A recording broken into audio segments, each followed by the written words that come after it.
Querida Diocese de Osasco, com alegria acolhemos a terceira edição típica do Missal Romano na sua nova tradução para a língua portuguesa do Brasil.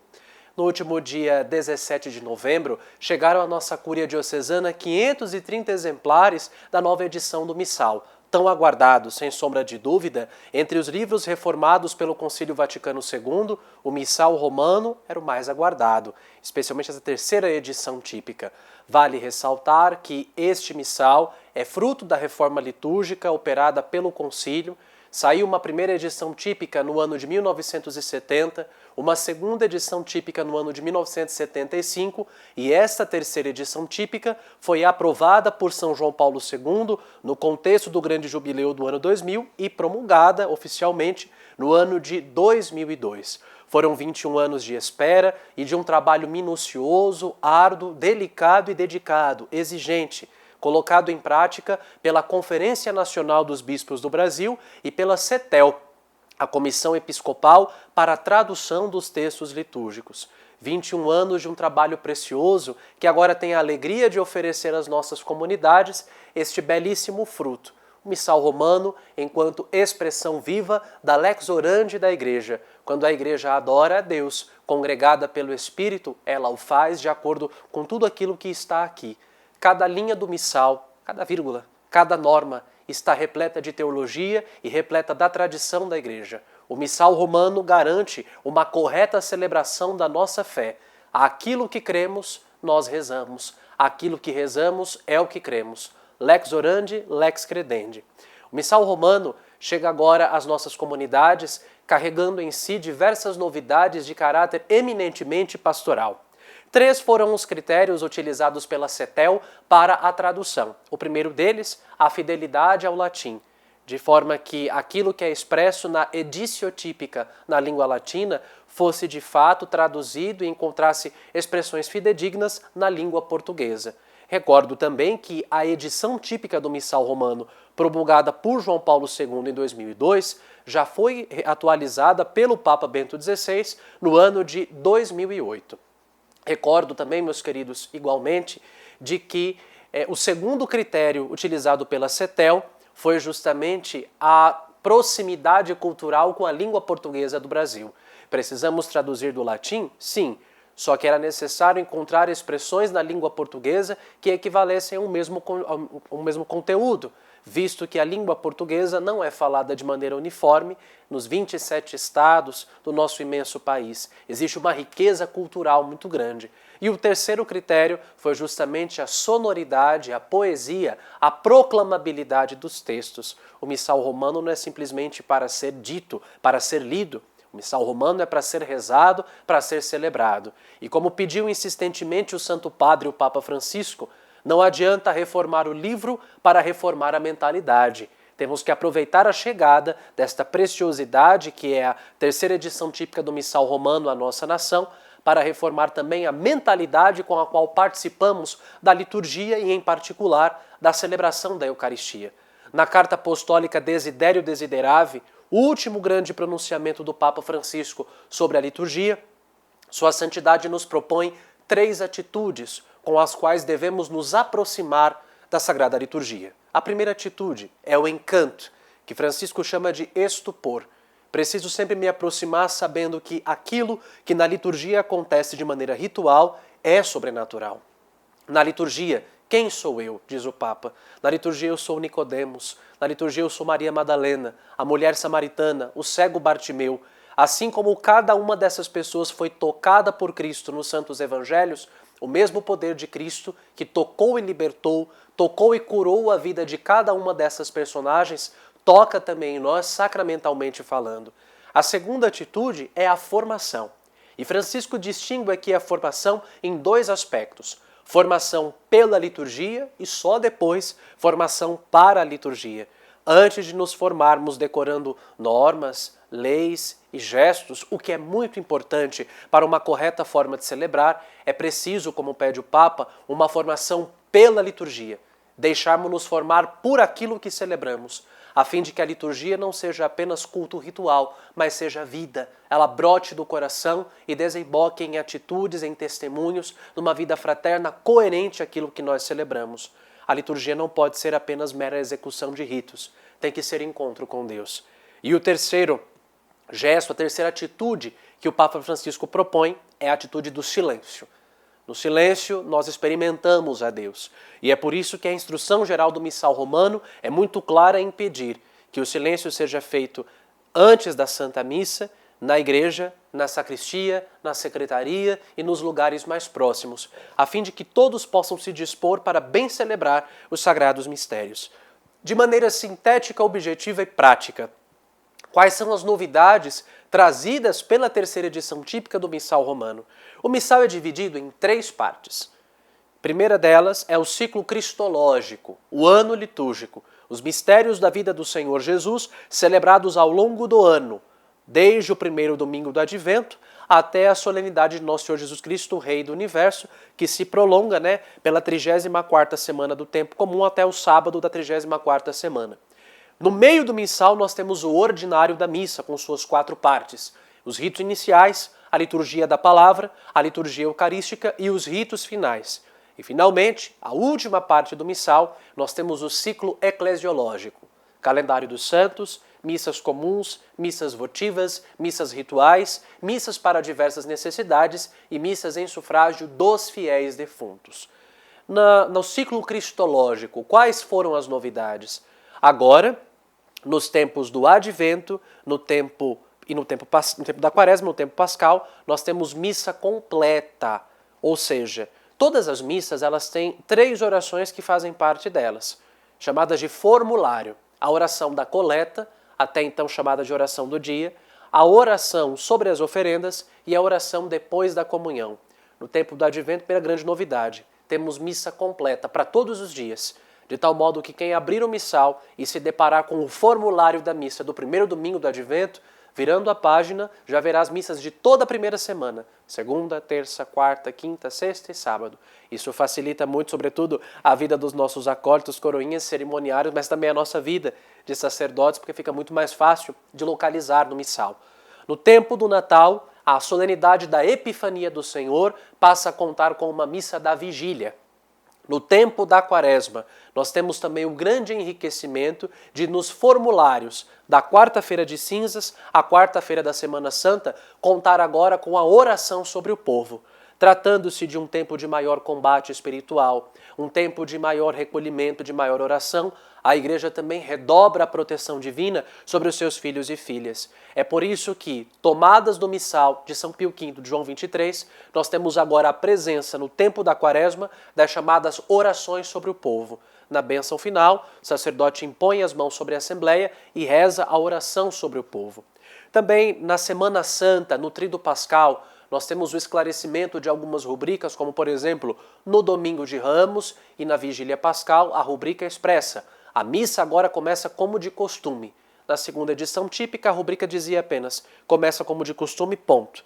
O começar como de costume é com a saudação da Santíssima Trindade, o sinal da cruz. Em nome do Pai, do Filho e do Espírito Santo.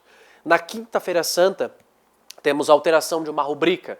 Até então, a rubrica dizia que os homens escolhidos, após a homilia, eram levados a lugar conveniente para participar do lava-pés. Por decisão do Papa Francisco, a rubrica agora diz que as pessoas escolhidas, abrindo também a participação das mulheres no lava-pés.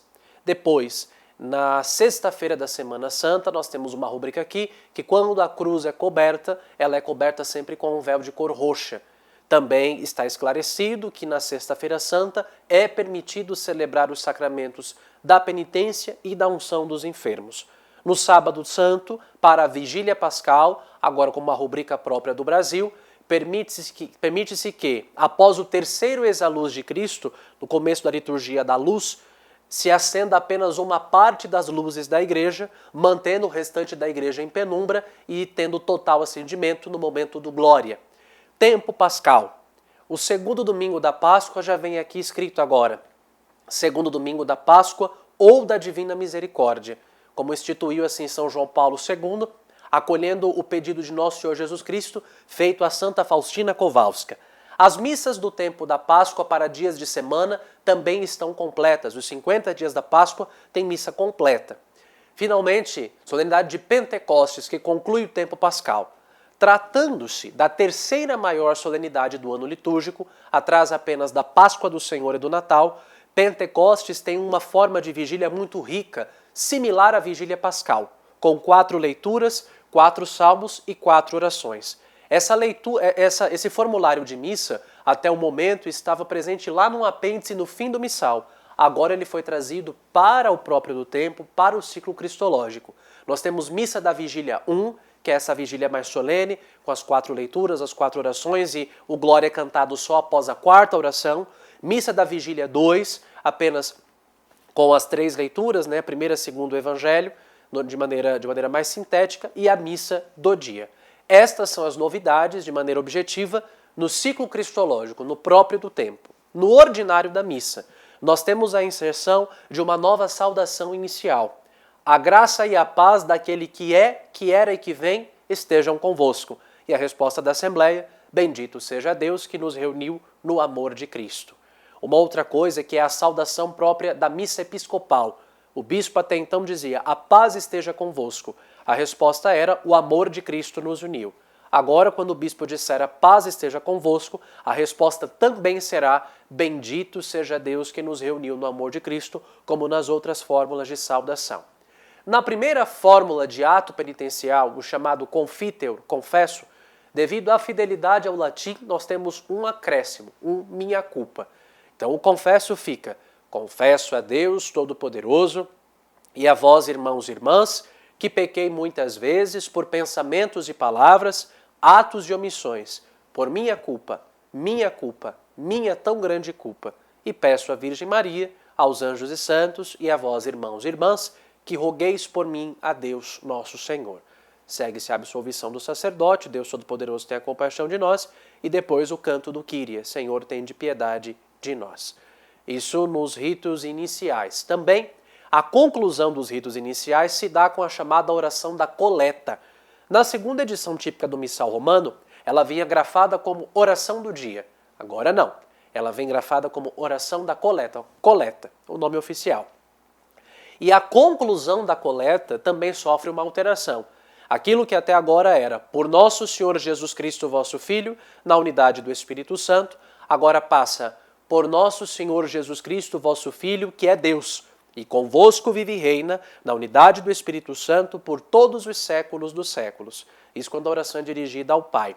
Temos ainda outros tipos de conclusão que estão expressos na instrução geral do Missal Romano, mas ordinariamente o que mais escutaremos é essa conclusão como tradução fidedigna da edição típica em latim. Depois, na liturgia eucarística, também muda o convite à Assembleia para a oração. Orai, irmãos e irmãs, para que o meu e vosso sacrifício seja aceito por Deus Pai Todo-Poderoso. Atenção na sua resposta. A resposta do povo passa a ser: receba o Senhor por tuas mãos este sacrifício, para a glória do seu nome, para o nosso bem e de toda a sua santa igreja. Tem esse pronome possessivo, sua, também por conta da fidelidade à língua latina. Totiusque ecclesiae suae sancte, e de toda a sua santa igreja. Os prefácios.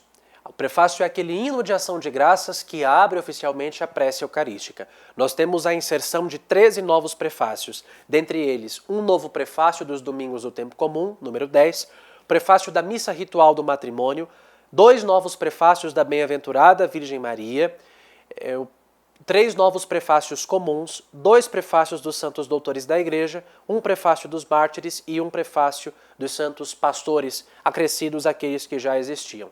As orações eucarísticas foram todas elas inteira e minuciosamente revisadas na sua gramática. Nós temos também a inserção de novas respostas e a supressão de algumas respostas que existiam. Santificai nossa oferenda ao Senhor, fazei de nós um só corpo e um só espírito e concedei-nos o convívio dos eleitos, são respostas que desaparecem. Para dar lugar, por exemplo, a enviai, Senhor, o vosso Espírito e o Espírito nos una num só corpo. Nós temos a inserção também do nome de São José nas orações eucarísticas 2, 3 e 4. Até então, nós só tínhamos oficialmente na oração eucarística a primeira, o João 23 inseriu, e o Papa Francisco, anos atrás, inseriu também nas orações 2, 3 e 4. A oração eucarística quinta, minuciosamente revisada também, confirmada como uma oração eucarística oficial, pode ser usada tranquilamente. Temos uma revisão também nas chamadas aclamações memoriais. Agora, para cada aclamação memorial, temos uma resposta própria. Quando o presidente disser mistério da fé, a resposta é anunciamos, Senhor, a vossa morte. Quando o padre disser mistério da fé e do amor, todas as vezes que comemos deste pão. Mistério da fé para a salvação do mundo, Salvador do mundo, salvai-nos. Oração eucarística quinta. Quando o padre disser tudo isto é mistério da fé, nossa resposta será: toda vez que comemos deste pão, toda vez que bebemos deste vinho, se recordamos a paixão de Jesus Cristo e ficamos esperando sua vinda. A doxologia, conclusão da oração eucarística. Temos também uma mudança. Por Cristo, com Cristo e em Cristo, a vós, Deus Pai Todo-Poderoso, na unidade do Espírito Santo, toda honra e toda glória por todos os séculos dos séculos. Passando finalmente para o rito da comunhão, nós temos o acréscimo de um novo convite à oração do Pai Nosso, que foi tomado do missal ambrosiano, o missal próprio da Arquidiocese de Milão, cujo rito foi compilado por Santo Ambrósio de Milão, doutor da Igreja. E este convite ao Pai Nosso diz exatamente: guiados pelo Espírito Santo que ora em nós e por nós, elevemos as mãos ao Pai e rezemos juntos a oração que o próprio Jesus nos ensinou. Um convite bastante rico que nos convida a elevar as mãos ao Pai para que juntos possamos rezar a oração do Senhor. Em seguida, nós temos a chamada oração do embolismo. O embolismo é a oração que se segue ao Pai Nosso, dizendo: livrai-nos de todos os males, ó Pai, dai-nos hoje a vossa paz. Como conclusão desta oração, temos também uma pequena alteração. Sejamos sempre livres do pecado e protegidos de todos os perigos, enquanto aguardamos a feliz esperança e a vinda do nosso Salvador Jesus Cristo. Vosso é o reino, o poder e a glória para sempre. No lugar de enquanto vivendo a esperança, aguardamos a vinda do Cristo Salvador. Então agora é enquanto aguardamos a feliz esperança e a vinda do nosso Salvador Jesus Cristo. Em seguida temos também pequenas alterações nas orações sacerdotais para a fração do pão. São duas pequenas orações que o padre reza em silêncio, e também tivemos alteração aqui na tradução, que os sacerdotes podem consultar nas páginas 572 e 573 do Missal Romano. Há também o acréscimo de novas bênçãos finais, como por exemplo uma nova bênção para os domingos do tempo comum, para as missas do tempo comum. Dito isso, nós passamos finalmente para o ciclo eclesiológico, o chamado calendário dos santos, também com as missas votivas, as missas comuns, as missas rituais e as missas para diversas necessidades e as missas pelos fiéis defuntos. Vale fazer um adendo aqui que a oração eucarística quarta, ela tinha uma resposta no meio do prefácio dela. Essa resposta foi suprimida. E vale lembrar também, todas sofreram revisão gramatical e uma ou outra alteração também nas respostas. Passando para o ciclo eclesiológico, nós temos a inserção de novas festas e memórias obrigatórias e facultativas dos santos no calendário universal e também no calendário próprio para a Igreja no Brasil. Entre elas, nós temos a inserção, vou dar um exemplo, das memórias dos santos brasileiros, a memória de Santa Paulina do Coração Agonizante de Jesus, a memória de Santo André de Soveral, Santo Ambrósio Francisco Ferro, São Mateus Moreira e seus companheiros mártires, a memória de Santa Dulce dos Pobres, Santa Dulce Lopes Pontes e de Santo Antônio de Santana Galvão, presbítero. Há também outros santos, Santa Josefina Baquita, o Santíssimo Nome de Jesus, São Charbel Macluf, São Gregório de Narek, Santa Hildegarda de Bingen, São João de Ávila, Nossa Senhora de Fátima, Santa Rita de Cássia, São Paulo VI, São João Paulo II, São João XXIII, entre outros santos que agora passam a enriquecer o calendário universal. Temos também a festa de Santa Maria Madalena, apóstola dos apóstolos, com glória e prefácio próprios, e igualmente também a memória dos santos irmãos Marta, Maria e Lázaro, 29 de julho. Até agora Santa Marta era celebrada sozinha e o Papa Francisco modificou essa memória, colocando agora a memória dos santos irmãos Marta, Maria e Lázaro. Há também a missa votiva de nosso Senhor Jesus Cristo, sumo e eterno sacerdote, com um formulário separado da missa votiva da Santíssima Eucaristia. O Santíssimo Nome de Maria, que era uma missa votiva, agora passou para o calendário dos santos como uma memória facultativa no dia 12 de setembro, entre outras pequenas alterações que enriquecem o nosso missal, que enriquecem essa terceira edição típica que chega justamente à nossa diocese, às nossas paróquias e comunidades de todo o Brasil para favorecer uma melhor celebração, uma melhor vivência da Sagrada Liturgia e do culto divino. Possa a terceira edição típica do Missal Romano favorecer, como desejou o Concílio Vaticano II, uma participação plena, ativa, consciente e frutuosa de todo o povo de Deus. Um bom trabalho às equipes de liturgia e que essa chegada da terceira edição típica enriqueça a vida litúrgica de todo o povo de Deus da nossa Diocese de Osasco. Deus abençoe. Dia 3 de dezembro, se Deus quiser, torna-se então obrigatório, a partir do primeiro domingo do Advento, o uso dessa terceira edição típica do Missal Romano na sua nova tradução para o português do Brasil. Deus abençoe você.